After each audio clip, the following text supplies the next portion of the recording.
It's the all-new, updated In Prayer app, reminding you to pray at 7 a.m. and 7 p.m. 7 days a week. Prayer requests and stories, the daily devotional, all the latest videos, and social media integration through Facebook and Twitter, plus many more features. Now available free for iPhone, iPad, and Android.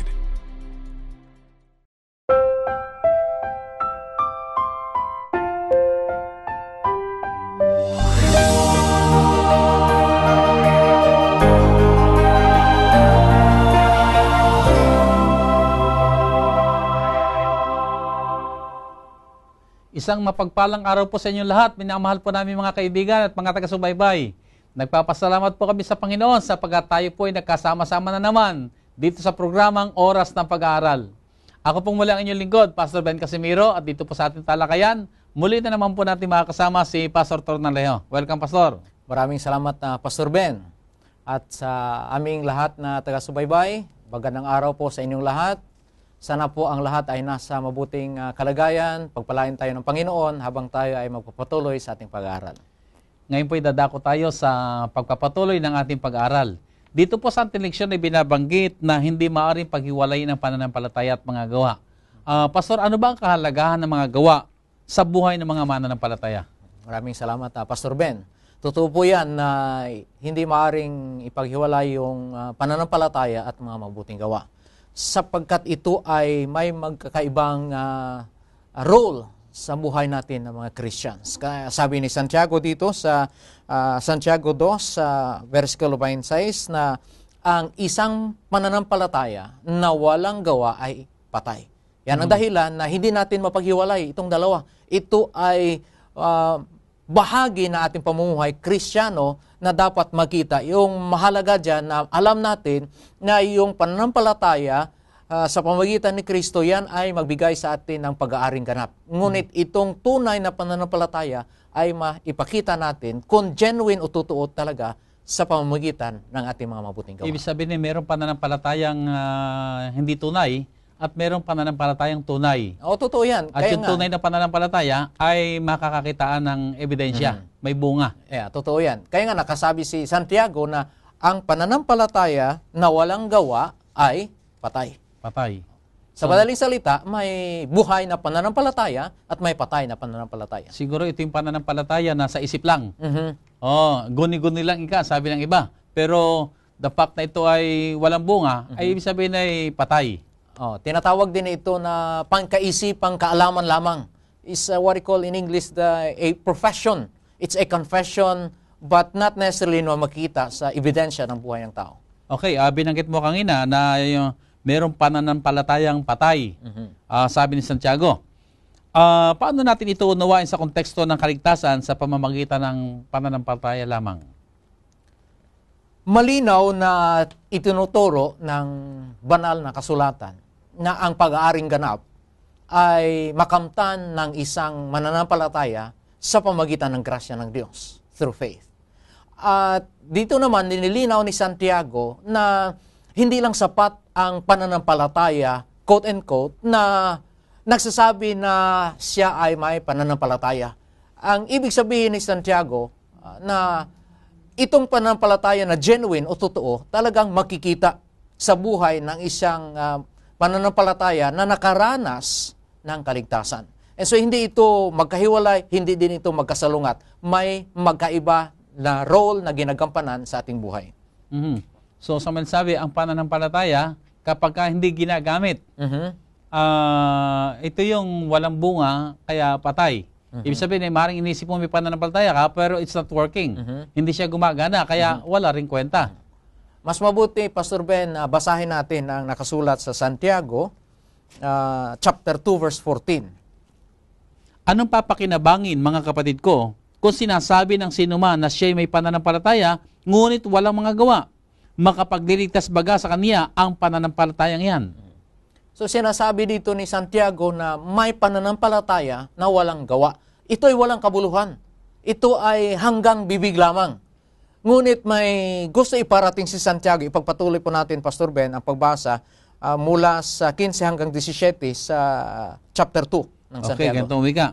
kung ang isang kapatid na lalaki o babae ay hubad at walang kakanin araw-araw, at ang isa sa inyo ay magsasabi o magsabi sa kanila, magsiyaon kayong payapa, kayo'y mangagpainit at mangagpakabusog, at gayon may hindi ninyo ibinibigay sa kanila ang mga bagay na kinakailangan ng katawan. Anong mapapakinabang dito? Gayon din naman ang pananampalataya na walang mga gawa ay patay sa kanyang sarili. Ito, Pastor Ben, yung kaugnayan ng pananampalataya sa karanasan ng kaligtasan. Gusto ko linawin, ayon sa ating nababasa at napag-aralan dito sa isinulat ni Santiago na nagsasang-ayon siya sa mga sinulat ni Apostol Pablo at ng Ebanghelyo na ang kaligtasan ng isang tao ay doon makamtan sa kay Kristo sa pamamagitan ng pananampalataya. Ngunit itong pananampalataya na gusto ipakita ni Santiago ay makikita sa mga mabubuting gawa. Hindi sapat na sabihin natin sa isang ating kapatid na humayo kayo sa kapayapaan habang itong ating kapatid ay nagdudurusa, nagtitiis ng mga karamdaman. Dapat ang isang tao na tunay na nanampalataya ay may ginagawa na mabuting gawa upang matulungan itong ating kapatid o sino man nangangailangan ng tulong. Ibig sabihin yung binanggit mo, ang pananampalataya natin ay makakitaan ng mga bunga. At kasama sa mga bunga ay yung paggawa ng mga mabuti. Totoo yan. At yung pagmamalasakit sa ating kapwa. Pero hindi ito ang kadahilanan ng kaligtasan. Totoo yan. Kundi ito ebidensya na tayo ay mga nailigtas na. Tama. Na tayo mga mananampalataya kay Kristo. Sa kabilang dako, hindi sapat na yung mga salita lamang. Dapat mayroon mga gawa. Ito ay bunga ng karanasan ng kaligtasan. Hindi natin sabihin, okay lang, God be with you. Humayo ka at sa kapayapaan. Hindi yan sapat na isang ebidensya ng isang tao ay naligtas sapagkat kulang siya ng gawa. Okay, so mga minamahal natin mga kaibigan, dito ay napakalaking hamon na binibigay sa atin. Yayamang sinasabi nating tayo nananampalataya sa ating Panginoong Hesus. Ang puso ng Panginoong Hesus ay ang pagtulong at pagmamalasakit sa ating kapwa. So ganito rin ang ating gagawin sapagkat tayo mananampalataya ng ating Panginoon. Totoo yan, Pastor Ben. Kung binigyan tayo ng Panginoon ng pamamaraan na tayo ay makatulong, atin yan gamitin na makatulong tayo sa ating kapwa. Maganda yan. At saka ang katunayan ay tayo kaya pinagpapala ng Panginoon upang tayo maging pagpapala sa ating kapwa. Pero kung tayo pinagkalooban ng Panginoon at sasarilin lang natin, hindi natin iisipin yung tayo maging pagpapala sa iba o makatulong sa mga ibang nangangailangan, ay nalulungkot ang ating Panginoon. Yung iba, Pastor Ben, magsabi na maraming tao ang dapat natin tulungan at hindi natin kaya gawin yon. Pero ang sinasabi dito sa ating pinapag-aralan ngayon na isang tao sa isang panahon, hindi natin kaya gawin ang para sa lahat. Ngunit ang makakaya natin, dapat natin gawin sa ating kapwa. So, ang sabi nga ay napakarami mga tao nga, pero hindi natin kaya tulungan lahat yon. Pero ang tanong, meron ka bang isa man lamang na matulungan? Hindi natin kaya tulungan ng lahat ng tao, napakarami niyan. Pero yung isa ay maaari nating matulungan. Ayun ang binabanggit sa ating leksyon na nagkaroon ng kahayagan yung ating pananampalataya na tayo nakagawa ng mga mabubuti mga gawa. Dito, pinapakita sa kasaysayan ng isang babae na hangarin ang makamtan na siya ay mabigyan ng healing sa kanyang karamdaman. Gusto niya na makalapit sa Panginoong Hesus at kahit man lamang mahawakan yung laylayan ng damit ng Panginoon. Ito ay napansin ng Panginoon. At alam ng Panginoong Hesus na hindi lamang yung kagalingan sa karamdaman ang hangarin ng babaeng ito. So, ginawa ng Panginoon, gumaling ang babaeng ito at binigyan ng panahon ng Panginoon upang maturuan itong babae kung paano maging instrument din na magiging blessing sa iba. Kagaya din ng mga instrumento na ginamit ng Panginoon dito, yung mga tao na pinagaling ng Panginoon, sila din ay ginamit ng Panginoon ng mga instrumento upang magtulong sa kanilang kapwa. Okay. Sa ating leksyon ay binabanggit yung nagdiligtas na pananampalataya. Now, paano ba natin maipapakita ang pananampalataya sa pamamagitan ng mabubuting mga gawa? Siguro ito rin yung kaisipan ng iba nating mga manonood. Okay yung nananampalataya. Pero paano ko ba maipapahayag ito? Paano ma-convert yung faith into works? Na nandoon yung ang pananampalataya ko kitang-kita sa pamamagitan ng aking mga gawa. Paano natin ito gagawin? si Santiago ay gumagamit ng retorikang pamamaraan sa pagpaparating ng kaniyang punto, na parang pinapalabas niya dito na may pagitan sa gawa at sa pananampalataya. Subalit atin na pag-aralan na itong dalawa ay walang pagitan. Ito ay buo. Ang tinutukoy ni Santiago dito, mga kapatid, mga kaibigan, ang uri ng pananampalataya. Kasi hindi naman nagsasalungat si Santiago, hindi naman nagpaparating si Santiago ng ibang mensahe na ang pagsunod sa kautusan ng Diyos ang makabigay ng kaligtasan. Sang-ayon si Santiago sa mga naisulat sa Ebanghelyo, sa naisulat ni Apostol Pablo, subalit ang dinidiin ni Santiago dito yung uri ng pananampalataya. Kasi atin naman nalaman na may pananampalataya na patay. At itong pananampalataya na patay ay walang kwenta. Ang pananampalataya na makaligtas sa tao ay itong pananampalataya na buhay. Relation sa ating Panginoon at sa ating kapwa. Nabanggit mo kanina yung hindi sila pwede paghiwalay, dahil sila magkasunod. Nauna mo na yung pananampalataya at nagbubunga ng gawa. Okay. Naalala ko yung sinabi rin ng ating Panginoon Jesus o karasan niya na minsan ay naghahanap siya ng bunga mula doon sa puno ng igos. At nang makita niyang ito'y walang bunga, ay nakita niya walang kwenta. Kaya ito'y kanyang pinagiyukan na hindi maganda at ito ay namatay. So, ganito rin natin makita na ang pananampalataya natin ay tama tayo naligtas sa pamamagitan ng pananampalataya. Pero hahanapan tayo ng Panginoon. Nasaan yung ating pananampalataya? Gumagana ba yung pananampalataya ngayon? Ito bang pananampalataya natin sinasabi talagang buhay? Kasi kung buhay, may bunga. Kung walang bunga, ay di ibig sabihin ni patay. Tama. So, ganun din sa kagaya ng puno na pinagwikaan ng ating Panginoon, namatay yung puno sapagkat ang wika niya ay walang bunga at walang kwenta, walang silbi. So, maaring ganito rin tayo. Maaring sinasabi natin, okay, may pananampalataya, pero taga-upo lamang tayo lagi sa simbahan. Tayo wala namang ginagawa, basta taga-simba lang, ay maganda tayo sumisimba, pero hindi naman ganito lang ating gawain. So, hanapan tayo ng Panginoon, nasaan ang pananampalataya natin sinasabi. So, sa pamamagitan natin mga gawa, ay maipapahayag natin yung ating pananampalataya. Maaring sabihin natin na tayo nakatulong, tayo ay nagmalasakit, tayo ay nakapag-akay ng tao sa paanan ng Panginoon. Ito yung mga bunga na maaaring hanapin sa atin ng Panginoon. Pastor Ben, napakalungkot na yung iba gusto ipag-awayin si Santiago at si Apostol Pablo. Kasi sabi ng iba, si Santiago ay nagdidiin na maliligtas ang isang tao sa pamamagitan ng mabuting gawa. At ito ay salungat sa Ebanghelyo at sa mga isinulat ni Apostol Pablo. Ngunit kung natin bigyan pansin at pag-aralan mabuti, si Apostol Pablo ay hindi salungat ang kanyang mensahe.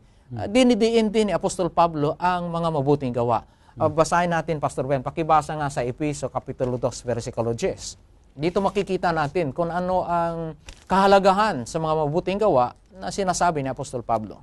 Sapagkat tayo'y kaniyang gawa na nilalang kay Kristo Jesus para sa mabubuting gawa na mga inihanda ng Diyos ng una upang siya nating lakaran. Okay.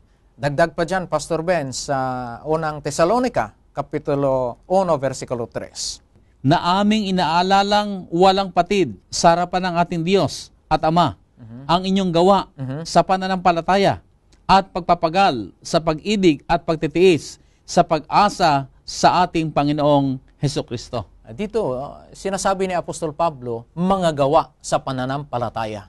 And so una, kung natin bigyan ng chronological order, mga kapatid, mga kaibigan, una ang binabanggit dito na pananampalataya. At itong pananampalataya ay magbubunga ng mga mabuting gawa.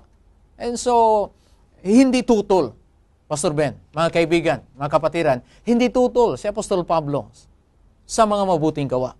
Kasi ito bahagi ng ating tungkulin na kung tayo ay naligtas, kung tayo ay naligtas ng Panginoong Hesus, ito ay makikita sa pamamagitan ng ating mga mabuting gawa. Okay, so yung nabanggit mo, ang mabubuting gawa ay mabuti, pero hindi para maging paraan ng kaligtasan. Yan ang didiniin Apostol Pablo. Kundi ang paraan ng kaligtasan ay sa pananampalataya na may bunga. Ang bunga ng pagsunod. Okay. Yan ang kaibahan sa, ano ba yung works of the law. Yung mga gawain sa kautusan. Ito ang mga pamamaraan na sinisikap ng mga Hudyo na sa pamamagitan ng pagsunod sa kautusan, sila ay maliligtas. Yan ang sinasabi ni Apostol Pablo na hindi tama sapagkat kahit anong gawin natin ng mga kabutihan na nagsisikap tayo sa mga paggawa ng mga mabuti, hindi yan sapat upang tayo maligtas sapagkat tayo ay likas na makasalanan. Sa atin lamang, kulang ang mga mabuting gawa. Pastor, dito sa ating leksyon ay binabanggit na may pananampalataya rin ang mga demonyo. Ano ba ang pananampalataya ng mga demonyo? Kung ating babasahin, pag bigyan pansin, ang mga demonyo ay naniniwala sa Diyos. Naniniwala din kay Kristo. Itong pananampalataya ng mga demonyo ay pang-isipan kaalaman lamang.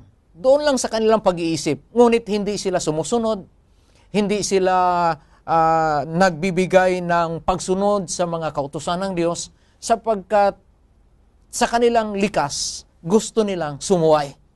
And so, kahit na sila naniniwala sa Diyos, kahit sila naniniwala kay Kristo, wala sa kanila yung pagsunod sa kautusan. So maaaring ganito rin marahil na nangyayari sa ibang mga mananampalataya ngayon, mga kaibigan, na marami nagpapahayag na kami nananampalataya sa ating Panginoong Hesus, na siya ang aming tagapagligtas. Siya ang Panginoon ng aming buhay, pero hindi naman sumusunod talaga.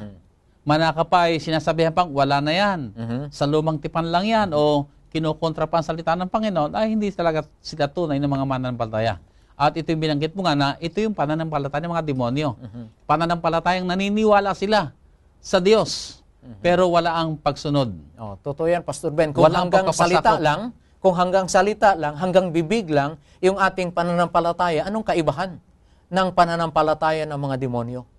So, ang gusto ni Santiago, tayo ay kanyang hinahamon na kung tayo ay tunay na mga mananampalataya, mga anak ng Diyos, dapat yung ating pananampalataya ay magkaiba sa demonyo na hanggang isipan lamang.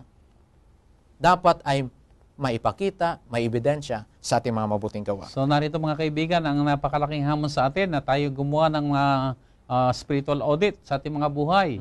Tayo ba talaga ito na mananampalataya? Tayo ba talaga naniniwala sa Jesus ang ating Panginoon? Alam mo, Pastor, pag binanggit mo sa salitang Panginoon, meron itong binabanggit na relasyon. Merong ugnayan. Pag sinabi kong Panginoon, ibig sabihin ay ako'y nakahanda magpasakop. Pero pagka sinabi kong Panginoon, hindi naman ako susunod, ay baka sabihin ng Panginoon ay tinawag mo pa akong Panginoon, ikaw naman pala ang masusunod, hindi naman ako. So pag sinabi kong Panginoon, ibig sabihin ay ako'y kanyang lingkod. Nandoon yung relationship. Hindi lamang siya aking naging tagapagligtas, siya'y Panginoon ng aking buhay. Kung siya'y Panginoon ko, ako'y susunod sa Kanya. Subalit kung ako hindi susunod sa Kanya, ay di itong itinatawag na pananampalataya ng mga demonyo. Kilala ko ang Panginoon, pero wala akong pagpapasakop at wala akong pagsunod sa Kanya. Sa ibang salita, Pastor Ben, mga kaibigan, ang pananampalataya na tunay ay dapat maipakita sa ating mga buhay. Kung hindi man, ito ay hindi pananampalataya. And so, masasabi natin na James, balikan ko yung punto na idiniin ni Santiago ang uri ng pananampalataya. Binibigyan ni James ng classification ang pananampalataya na buhay at pananampalataya na patay. Yung pananampalataya na patay, walang gawa. Kagaya lang ito na pananampalataya ng mga demonyo. Subalit, kung makikita ito sa ating buhay, ito ay buhay na pananampalataya at itong pananampalataya na maghatid sa atin sa kaligtasan. Okay, maraming salamat. Ito yung naging maliwanag. Dito sa ating pag-aaral, Pastor, ay pagpapatuloy, binanggit niya ang pananampalataya ni Abraham. So, paano nilarawan ni Santiago ang pananampalataya ni Abraham at paano naman ito ipinahayag ni San Pablo? So, dito titingnan natin, parang merong binabanggit dito sa ating leksyon na yung kung paano nanampalataya si Abraham. Pero sa konklusyon ay para bagang iba ang konklusyon ni Santiago at iba yung pananaw o konklusyon na nitong si San Pablo. Ito ay isang masilang punto, Pastor Ben, mga kaibigan, na dapat nating bigyan ng pansin. Ang mabuti na basahin natin at i-compare itong mga talata.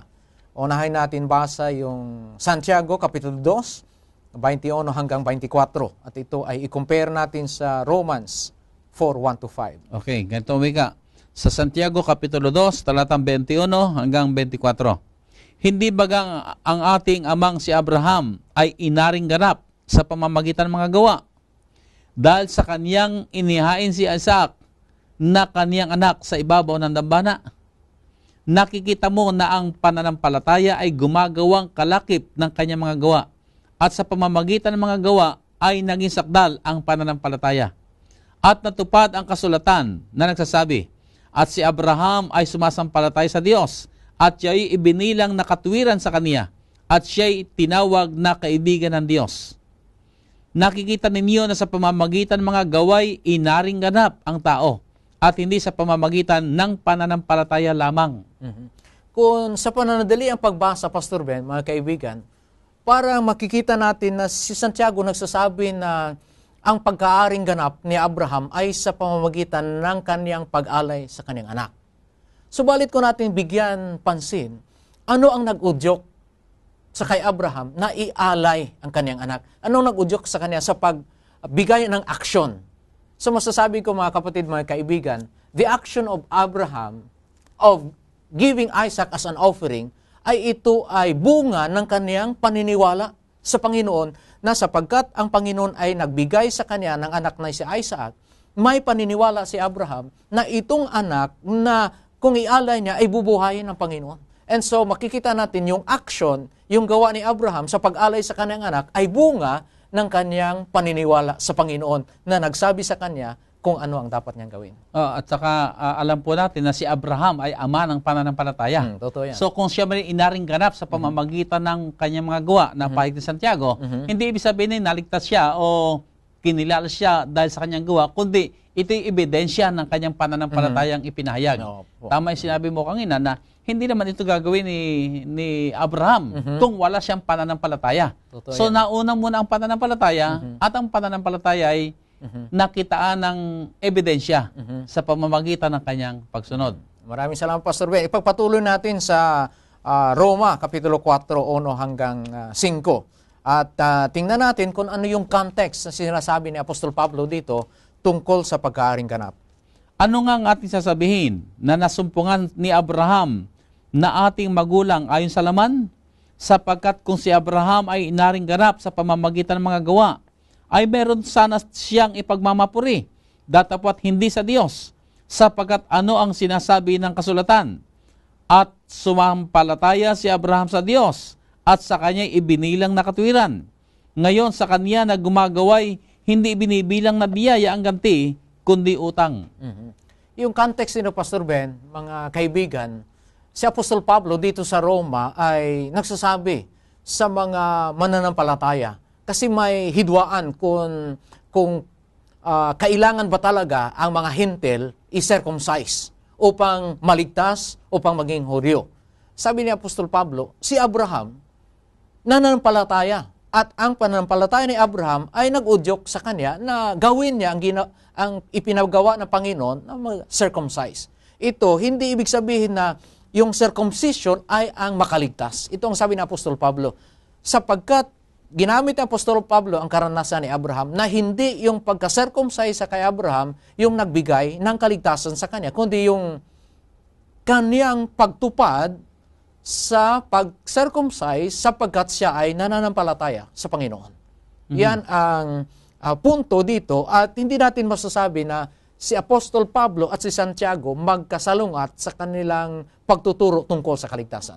Malinaw din kay Santiago na si Abraham ay isa pamamagitan ng pananampalataya. Pero ang tinitingnan ni Santiago ay yung ebidensya. At ang ebidensya ay ang kanyang pagsunod. Kaya siya sinabilanggit niya na inaring ganap siya sa pamamagitan ng gawa. Ibig sabihin ay yung kanyang pananampalataya na nahayagan ng gawa. Pastor, dito sa ating leksyon ay paano ba ipapaliwanag ang gawa ng utusan sa gawa ng pananampalataya? Ang mga mabuting gawa, Pastor Ben, mga kaibigan, ay pwede itong maituri na panlabasang tanda. Ang mga mabuting gawa na makikita natin pwede maituring na panlabasang tanda o totoo na bunga ng pananampalataya. Ngunit ang tinutukoy dito na bunga ng pananampalataya, ito talaga ay galing sa puso. Galing sa tunay na pananampalataya sa pagmamahal natin sa ating Panginoon, sa pagmamahal natin sa ating kapwa, maipakita natin yung mga mabuting gawa. Ito ang tinatawag na outworking of faith. Hindi lamang mga panlabas na tanda na ikaw ay isang mabuting tao. Oh. So ibig sabihin itong mga tinatawag na panlabas na mga gawa ay maaaring ito rin ikahayagan ng pananampalataya. Pero hindi talaga natin na masabi dahil maaaring kaya rin ginawa ito ay dahil sa ibang motibo o ibang kaisipan o basta makasunod. Pero yung binanggit mo nga kanina, itong gawa ng pananampalataya ay ito talaga yung katanggap-tanggap sa Diyos na ito'y kaya nagawa because of faith. Ito yung resulta ng pananampalataya. So, may mga gawa na panlabas lang. Pero may mga gawa rin na talagang bunga ng pananampalataya. At saka, Pastor Ben, kung talaga tunay yung ating pananampalataya, automatic yan. Lalabas talaga yung bunga ng mga mabuting gawa. Subalit, hindi ibig sabihin na ang mabuting gawa lang yung batayan kung tunay ba yan. Kasi minsan yung ating mga mabuting gawa may mga mas malalim na motibo. Subalit, ang sinasabi ni Santiago na kung tunay yung ating pananampalataya, makikita yan talaga sa pamamagitan ng mga ebidensya. So, ibig sabihin siguro nito ay yung magsisi sa kasalanan ay yan ay mga gawa yan. Meron nagsisisi sapagkat talagang nakilos ang kanilang puso na magsisi. Meron iba naman nagsisisi dahil nakita nila na dapat lang ipakita nila ang pagsisisi dahil kung hindi ay baka hindi maganda ang maging kahinatnan. So, ang bunga ng pananampalataya ay nagsisi talaga dahil nakilos ang kanyang puso na ito'y kanyang gawin. Ipagpatuloy natin, Pastor. At dito sa ating leksyon ay binabanggit naman ang pananampalataya ni Rahab. So, paano ipaliliwanag ang sinabi ni Santiago na si Rahab ay inaring ganap sa pamamagitan ng mga gawa? Parang yung kay Abraham din, no? Inaring ganap sa pamamagitan ng mga gawa. Ngayon naman si Rahab na ang kanyang pananampalataya ay inaring ganap din sa pamamagitan ng mga gawa. Kung hindi natin bigyan pansin ang background, Pastor Ben, mga kaibigan, mga kapatid, parang masasabi natin talaga na yung action lang ni Rahab, yung nagpapatunay sa kanyang pag-aaring ganap.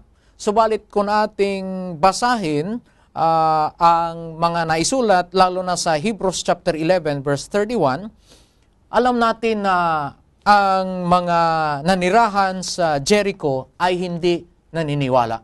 Mas mabuti siguro, Pastor Ben, na ating basahin ang Hebrews chapter 11, verse 31. Ganito ang wika sa verse 31. Sa pananampalataya'y hindi napahamak na kasama ng mga manunuway ang patutot na si Rahab na tumanggap na payapa sa mga tiktik. Siguro ang magandang mapaunawa natin ang background nito, no? Na yung panahon na papasukin na ng mga Israelita ang Jericho. Pero bago nila ginawa yon, inutusan muna ni Moses yung 12 mga espiya para tiktikan yung lugar na yon, kung anong kalagayan. Pero sa pagkakataong ito ay na may nakaalam na may mga nagtitiktik sa kanila at itong mga espiyang ito ay talaga maaari mapasapanganib. Pero ang tumulong sa kanila ay itong si Rahab na sa punto na gumawa siya ng pagsisinungaling na wala roon at tinulungan niya makatakas. Now, binabanggit dito, naligtas siya dahil sa kanyang ginawa. Yun ang para bagang mabilis natin maiisip. Pero may binanggit ka na bagamat siya gumawa, pero bakit niya ginawa yon? So doon pumapasok ngayon ang pananampalataya. Yun ang kaibahan ni Rahab kaysa mga ibang naninirahan sa Jericho.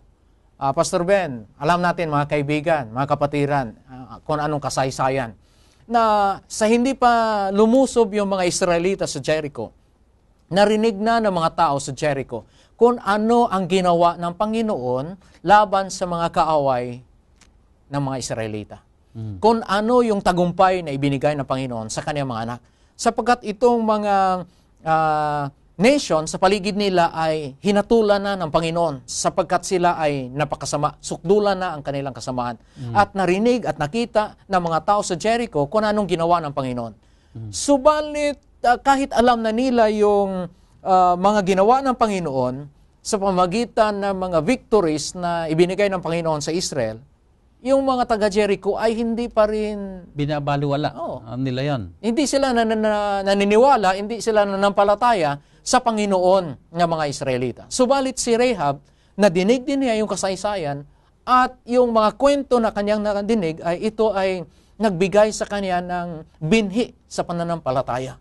At nang dumating yung pagkakataon na ipakita ni Rahab yung kanyang pananampalataya sa pamagitan ng kanyang magawa, hindi nagatubili si Rahab na nagpapakita ng kanyang pananampalataya sa pamagitan ng kanyang mga gawa. Ibig sabihin nito ay, kung babalikan natin yung kwento nga ni Rahab, kaya niya ito ginawa dahil nanampalataya siya. Totoo yan. Na ito, Tama mga yan. espiyang ito, ay talagang mga lingkod dito ng Diyos. Tama. Mga islay, mga sinugo ng Diyos upang gawin ang pagsalakay. Dahil dito, nakilos sa kanyang puso and out of sa kanyang pananampalataya, tinulungan niya. Oo. So, bagamat siya may pagtulong na ginawa, pero nandoon talaga yung pananampalataya, yung kanyang pananalig at pakilala, meron talagang Diyos ang mga Israelita. At gusto niya na sumunod sa Diyos na yun. Kaya tinulungan niya itong mga espiya. Totoo yan, Pastor Ben. The same is true sa kasaysayan ni Abraham at si Rahab. Parang sa panandali ang pagbasa natin, parang masasabi natin ni si Santiago na nagsasabi lang na sa mga gawa. Subalit itong mga gawa, kagaya sa gawa ni Abraham, kagaya sa gawa sa mga nagawa ni Rahab, ito ay may motivation. Ang kanilang pananampalataya sa totoo na Diyos ay siya ang nag-udyok sa kanila sa paggawa sa mga mabuting gawa na ipakita ni Abraham sa pamagitan sa pag-alay ng kaniyang anak at sa pamamagitan ng pagsunod ni Rahab sa mga sinabi ng mga spies sa panahon doon sa Jericho. Dito kasi binigyan siya ng bilin ng mga espiya na gagawin nila ang pagsalakay, pero kailangan maglagay siya ng mapulang tela doon sa kanyang lugar upang kumagagayon, yun ang maging palatandaan ng mga Israelita na hindi siya gagalawin sapagkat siya ay merong palatandaan na yon. Ay kung hindi rin niya ginawa yon, ay di kawalan ng pananampalataya. Yeah. Ibig sabihin kung talaga nananampalataya ka, susunod ka. Pero kung hindi mo ginawa yon, ay di mapapahama ka rin. Kasi kung sumalakay ang mga Israelita at wala siya nung ibinili na yun at telang mapula na yun, ay di maaring napatay din siya. So mahalaga rin dito talaga yung iko'y nananampalataya at kahayagan iko'y nananampalataya ay talagang ipinapakita mo ang tapat na pagsunod. Tama, Pastor Ben. Sa isang practical na aspect ko natin atin sabihin na yung mga gawa ni Rahab ang nagligtas sa kanya, ano naman yung magawa ng mapulang tela doon? Ano naman kaugnayan sa kanyang kaligtasan? Napaka-insignificant ng pulang telang yon. Subalit, yung tanda na yon ay nagpapakita na si Rahab ay may tunay na pananampalataya sa Diyos ng Israel. Yan ang mahalaga dyan, Pastor Ben. Yeah, so naging napakalinaw mga kaibigan na bagamat si Rahab ay binabanggit na naligtas sa pamamagitan ng kanyang mga gawa, pero maliwanag po talaga na nauna yung pananampalataya. Ebidensya na lang mga gawa na siya talaga ay may pananampalataya sa ating Panginoon. Ama yan, Pastor Ben. Nandoon ang kanyang pagtulong, pakikipagkaisa, sapagkat nanampalataya siya sa Panginoon ng mga Israelita. Patuloy, Pastor, sa ating pag-aral, paano binuod ni Santiago ang relasyon ng pananampalataya at gawa? Ito ay isang bagay na napakasimple, subalit ito ay nagdala din ng maraming hindi pag-uunawa. Sapagkat yung iba ay sumisikap na makamtan yung kaligtasan sa pamamagitan ng mga mabuting gawa. Sa kabilang dako naman, may mga tao na nagsasabi na hindi na mahalaga yung mga mabuting gawa sapagkat tayo ay iniligtas na. Dito makikita natin sa Ebanghelyo, sa sulat ni Santiago at sa sulat ni Apostol Pablo, na itong dalawa ang pananampalataya at ang mabuting gawa ay hindi pwedeng hiwalayin. Ito ay may iba-ibang ginagampanan sa ating buhay. Subalit ating isa-isip na sa pamamagitan ng pananampalataya lamang tayo ay maging maaring ganap. At sa kabilang dako, sa tayo ay nailigtas na ng Panginoon, dapat maipaikita yung ebidensya ng ating kaligtasan sa pamamagitan ng mga mabuting gawa. Kaya mga kaibigan, kaya mga kapatid, hindi natin ipag-awayin si Apostol Pablo at si Santiago sapagkat yung kanilang mensahe sa kaligtasan na ipinaparating sa atin ay isa lamang. Hindi magkahiwalay, hindi magkaiba sa pamumuhay ng isang Kristiyano ang pananampalataya at ang mga mabuting gawa. Pastor, may iba naman ang nagsasabi na ang formula inka ay sa kaligtasan o sa kabanalan ay faith plus work. Iba naman kaisipan nito na ang Diyos ay gagawa pero ako'y gagawa din. So paano natin ito papaliwanag? Hindi yan biblical. Yung sinasabi, hindi addition. Hindi faith plus works. Kung maisabi natin yung tunay na biblical principle of salvation, it is a faith that works. Itong pananampalataya na gumagawa. Hindi pananampalataya, dagdagan natin ng mga gawa. Kasi sa ating mga gawa, kahit anong kabutihan natin, anong mga mabuting gawa, ito ay hindi sapat. Tayo ay makasalan pa rin. Ang una, dapat natin tanggapin ang Panginoon. Sa ating pananampalataya, maipakita na tayo ay maaring ganap at tayo din, sa kagaya sa sinabi ni Apostol Pablo, na tayo na inailigtas, maipakita sa ating buhay na tayo ay linikha ng Panginoong Diyos para sa mga mabuting gawa. Yeah, napakaganda. At Pastor, sa ating sa Bible, makita natin, ang kaligtasan ay sa Diyos. Ibig sabihin ay nilikha na ng Diyos ang kaligtasan. Okay. Wala tayong bahaging magagawa ron. Hindi pa tayo pinapanganak, Pastor. Ginawa na ng Diyos ang kaligtasan. Hindi kailangan ang ating gawa para sabihin natin makumpleto na ang kaligtasan. Ang kaligtasan ay magmula pa ng walang hanggan ay itinakda na ng Diyos na ganito ang kanyang gagawin. Nasa plano na ang kaligtasan at nang dumating ating Panginoon dito sa lupa ay doon naganap yung kaligtasan. Ang atin na lamang kinakailangan gawin ay tanggapin ang kaligtasang iyon na inalok. Pero hindi automatic na yun sa atin. Kasi may mga nagsasabi rin kasi, Pastor, na namatay na si Kristo, edi wala na tayong problema. Tayo lahat ay ligtas na. Totoo na ginawa ng ating Panginoong Hesus ang pagliligtas sa sangkatauhan. Pero hindi automatic na lahat ng tao ay ligtas. Sapagkat kailangan tanggapin mo yung kaligtasan. Doon sa kaligtasan na yun, wala tayong bahagi. Parang halimbawa, Pastor, itong aking regalo sa iyo. Ibinibigay ko ito sa iyo, wala kang bahagi dito. Hindi ka nagsikap, hindi kita nakasama sa paggawa nito. Ito'y aking ginawa, ibinibigay ko lang sa iyo. So sa regalong ito, wala kang bahagi. Totoo. Tama. Ito'y ganap na aking gawa. Pero hindi automatic ito nasa iyo. Kailangan tanggapin mo ito. At kapag tinanggap mo, doon magkakaroon ng effect sa iyong buhay ang kaligtasan. Tama yan, Pastor Ben. So, yung bahagi ng iyong pagtanggap, hindi na nga ngulugang ikay gumawa o may bahagi kang ginawa sa kaligtasan. Ang iyong ginawa lamang ay tinanggap mo ang kaligtasan. Totoo yan, Pastor Ben. Yan ang tunay na sinasabi sa Biblia tungkol sa kaligtasan ng isang tao. Ito ay kagagawa ng Panginoon. At gusto ko balikan pansin na mabalansin natin. Kasi si Apostol Pablo at si Santiago ay nagtuturo ng punto ng kaligtasan na may iba-ibang dinidiin.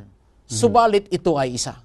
Yung sinasabi ni Santiago dito na extreme na paniniwala na sa pamamagitan ng pananampalataya, kahit sa salita, kahit sa bibig man lamang, ito ay hindi sapat. Sa ibang dako naman, si Apostol Pablo ay sinasabi na ang paghangad ng kaligtasan at paggawa ng mabuti ay hindi makamtan ng isang tao kahit ano ang kaniyang ginagawa ng kabutihan, sapagkat ito ay kaloob ng Panginoong Diyos. So kailangan mga kapatid, mga kaibigan, na maibigay natin yung tamang balanse. Ang both extremes ay hindi tama. Hindi tama ayon sa principle ng Bible. Pansin ko lang yung isang binanggit mo, Pastor, ano, na yung para bang hindi sapat yung pananampalataya na kailangan pa ng gawa. Ang katotohanan ay ang pananampalataya sapat. Ang tunay na pananampalataya. Ang tunay na pananampalataya. Ngayon, papasok nga dito yung genuine faith. Pero yung tunay na pananampalataya na yun, may laman, may gawa. Para bagang halimbawa, di ba, kung minsan pag nag-aani ng mga palay, ay kung titingnan mo kung minsan yung iba, kala mo palay, pero ang tawag pala rin na ipa, walang laman.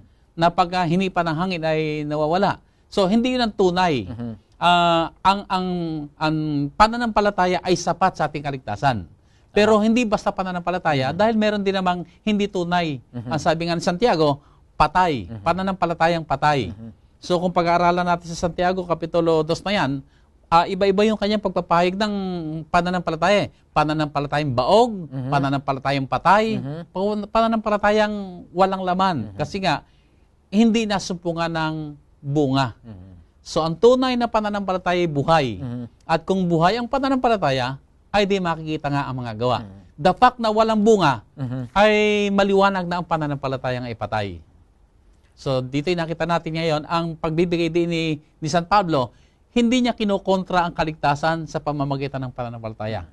At balikan ko, Pastor Ben, ano ang gusto ni Santiago na makikita na bunga ng ating pananampalataya? Balikan natin yung punto ni Santiago na paulit-ulit niya binabanggit dito, yung relational good works tungo sa ating kapwa. Ito ang batayan sa tunay natin na pananampalataya. Sabi pa nga ni Santiago na tayo ay may concern.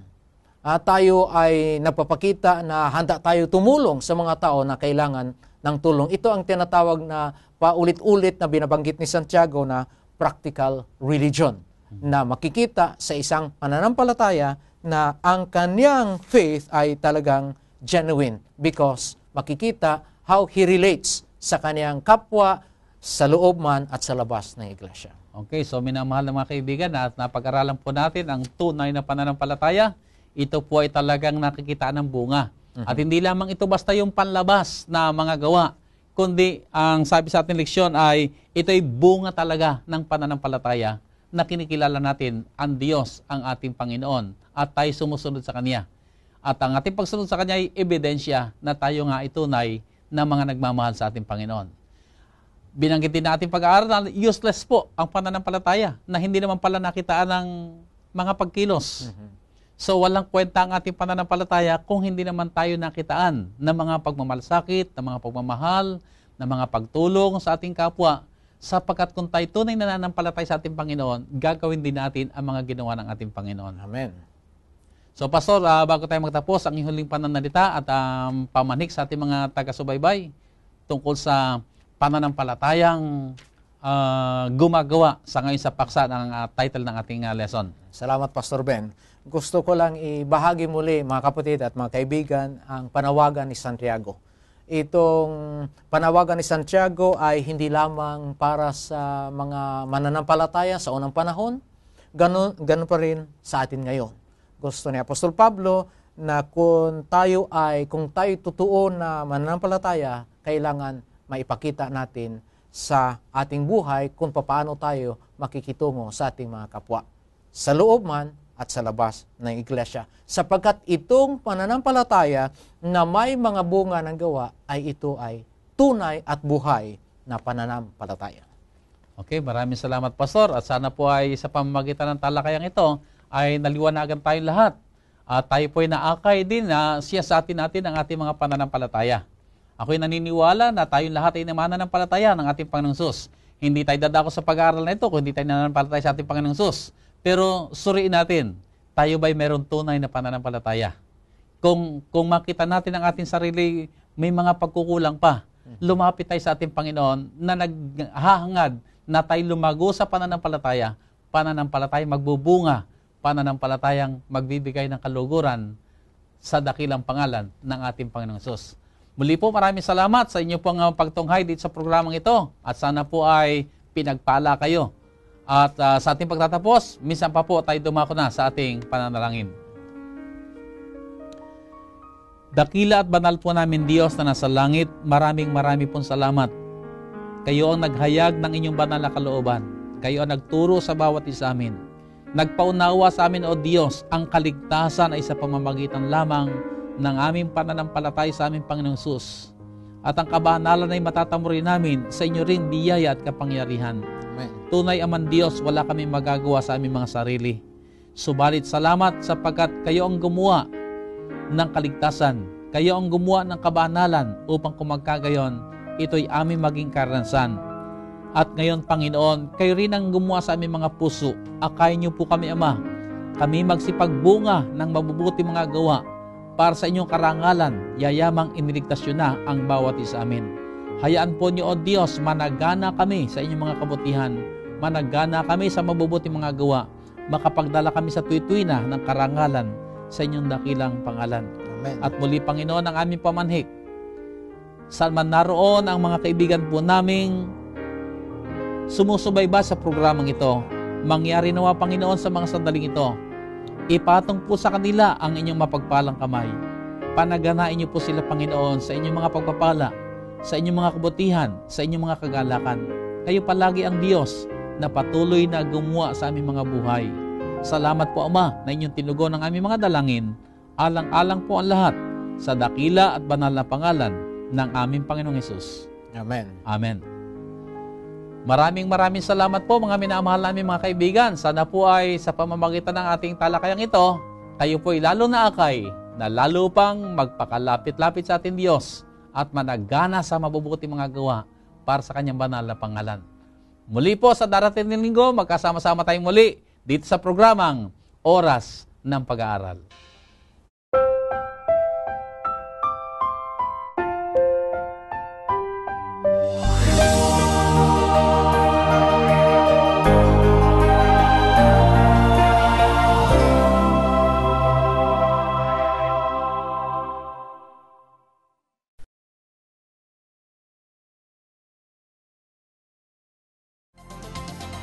Presenting the best news in the world. You're watching the Hope Channel. We are people, and we love to get connected. We connect as families because of birth. We connect as friends because we click. And we connect as communities because we care. Seventh-day Adventists are people who connect in communities called congregations, which in turn connect to form conferences, who connect together to form unions, divisions, and the General Conference. Why do we connect?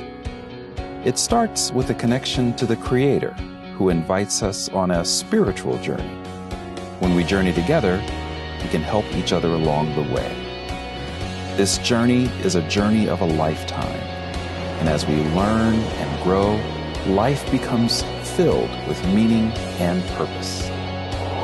Our greatest joy is in helping others along the way. Wherever you are on your journey, we believe that we have something to offer that can make your life more whole. So the next time you see a Seventh-day Adventist, remember, you're not looking at someone who stands alone. They are connected to a world church that has 18 million members, gathered in 13 divisions, comprised of 122 unions, formed by 600 conferences, serving in 140,000 congregations in 208 countries, who worship in 924 languages, and they all want to connect with you. Every hour of every day, any family member can watch. Hope Channel is educational, inspirational, focusing on lifestyle and health, and offering programs to young and old alike that teach health, culture, positive values, and spirituality. Welcome to Hope Channel.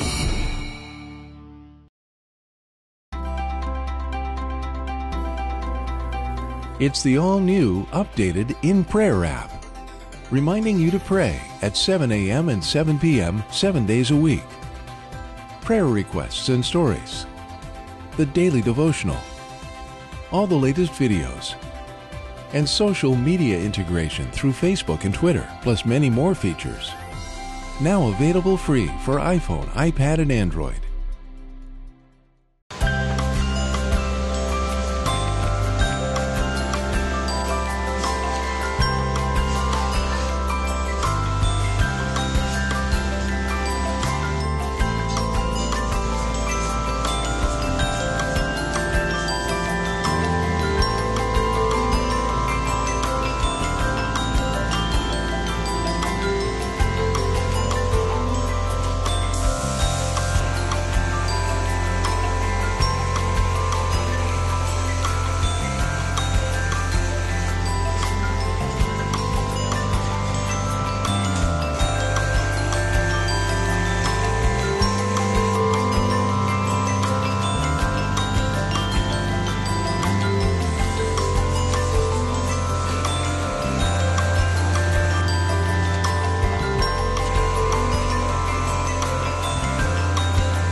Every hour of every day, someone somewhere is praying for the outpouring of the Holy Spirit.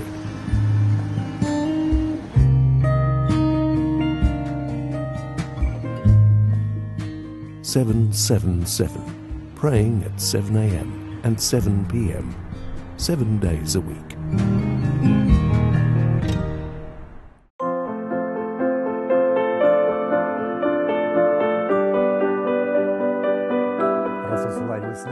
It was around noon when Peter went up to the roof to pray.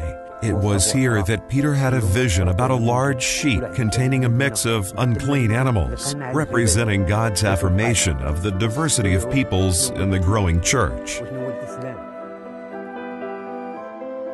We had heard that Peter was staying at the house of Simon the tanner, and were instructed by Cornelius the centurion to go out and find him. While Peter was still thinking about the vision, the Holy Spirit told him to go downstairs because 3 men were looking for him. Peter went down and told the men that he was the one they were looking for.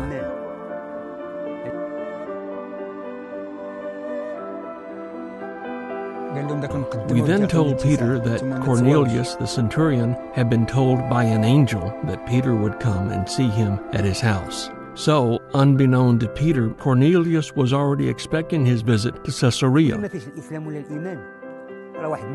What happened here was quite unusual, just the fact that Peter entered the house. Remember that it was against the law for a Jew to associate with or visit a Gentile. Cornelius told Peter how 3 days earlier he had been praying in his house when an angel had appeared before him.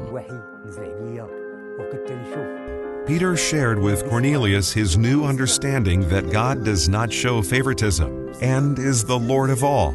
This was a real turning point. From this point on, the gospel was also given among other people groups, and it all started out with prayer and fasting and a vision.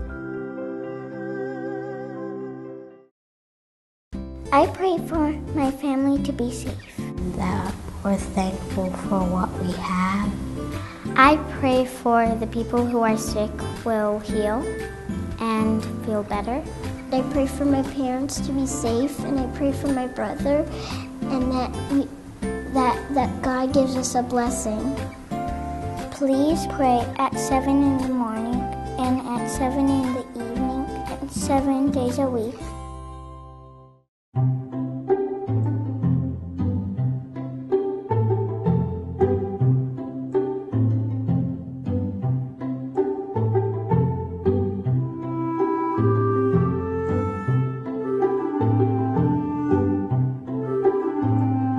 There is a garden in every childhood, an enchanted place where colors are brighter, the air softer, and the morning more fragrant than ever.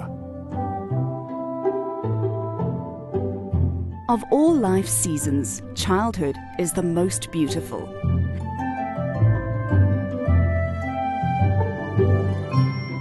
Children are the living messages we send to a time we will not see.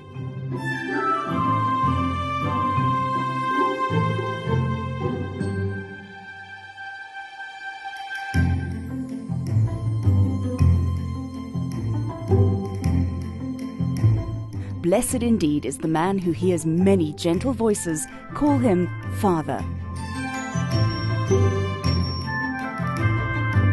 A child can ask 1,000 questions that the wisest man cannot answer.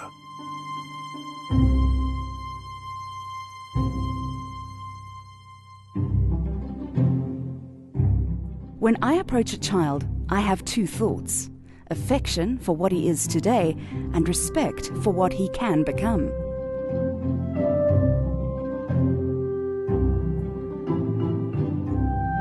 There are no 7 wonders of the world in the eyes of a child.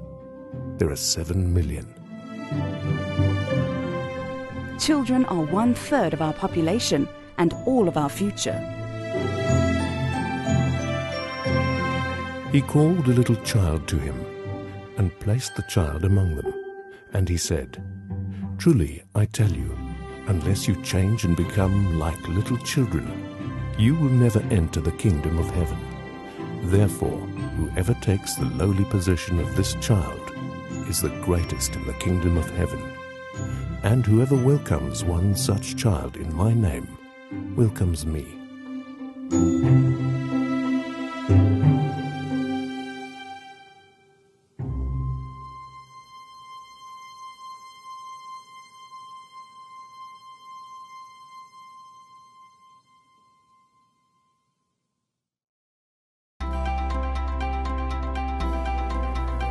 It's the all-new, updated In Prayer app, reminding you to pray at 7 a.m. and 7 p.m. 7 days a week. Prayer requests and stories, the daily devotional, all the latest videos, and social media integration through Facebook and Twitter, plus many more features. Now available free for iPhone, iPad, and Android. Then Esther sent this reply to Mordecai: "Go and gather all the Jews who are in Susa together, and pray and fast for me. Do not eat or drink anything for 3 days and nights. I and my maidens will fast as you do. After that, I will go to the king, even though it is against the law. And if I perish, I perish."